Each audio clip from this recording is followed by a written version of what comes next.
ఓం సత్యమాములు అండి, ఓం సత్యమాములు. అయితే ఈ కమాల్ కమాల్ మాటలు ఏంటంటే చాలామంది మా ఒడిశా పూరి జగన్నాథంలో మా ఫ్రెండ్స్ కొందరు ఉన్నారు, ఫోన్ చేసి మాట్లాడుతుంటారు. కాకపోతే ఏంటంటే ఆ మాటలు పూరి జగన్నాథం కోసమే మాట్లాడతావు.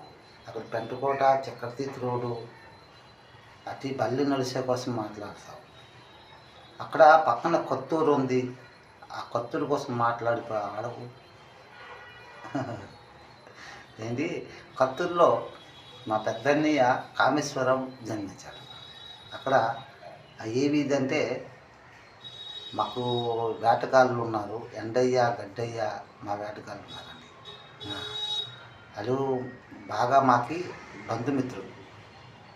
ఎస్, మాకి ఎక్కడ మంకడేమడు గుడి ఉంది మన సముద్ర కినారన, అక్కడ మాకు తెప్పలు ఉండేవి.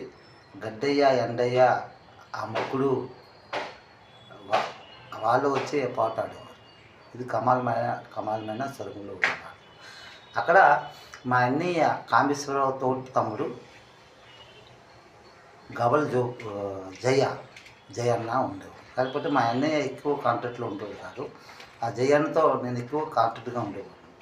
అతను మా అన్నయ్య వాళ్ళ ఆవిడ పేరు రాజేశ్వరి, ఆ వదినమ్మ గారు.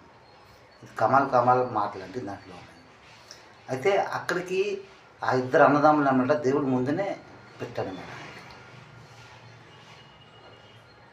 ఏ స్కూల్ అంటే ఒడిశా పూరి జిల్లా స్కూల్కి ఇద్దరు రైట్ ఒడియా మీడియం చదువుతున్న వారండి, తెలుగువారు. విజయన్న జయన్న, అక్కడ చెల్లెలు లక్ష్మమ్మ, అక్కడ జగన్నాథ బలరాం సుభద్రమ్మ. అక్కడ కనబడుతుంది. కొత్తూరులో ఏం లేదు దేవుడు, అందరిలోటో ఉన్నాడు దేవుడు. ఏంటి నాతో నేను ఎవరెవరితో సంఘర్షణ చేశాను, సంవాదం ఆడాను, ఇతరంగా మాట్లాడాను. ఆ మాటలే ఈ ప్రపంచ దేశాలకి ఇది శాంతి ప్రశాంత్ సందేశం అండి. సంఘర్షణ అంతరంగ మాట, నిజమైన మాట. విజయన్న జయన్న లక్ష్మి. ఎస్, విజయన్న అంటే బలరాముడు, జయన్న అంటే జగన్నాథుడు, లక్ష్మి అంటే సుభద్రుడు చెల్లెలు. అక్కడికి మనము కటక సాయి మా జిఎం సిటీ క్లబ్ దగ్గరికి వస్తే బుజ్జి కిషోరు ఆ చెల్లెలు ఒకటి, పేరు మర్చిపోయాను, చెల్లెలు. ఆ ముగ్గురు అనమాట, జగన్నాథ్ బలరాం సుభద్ర.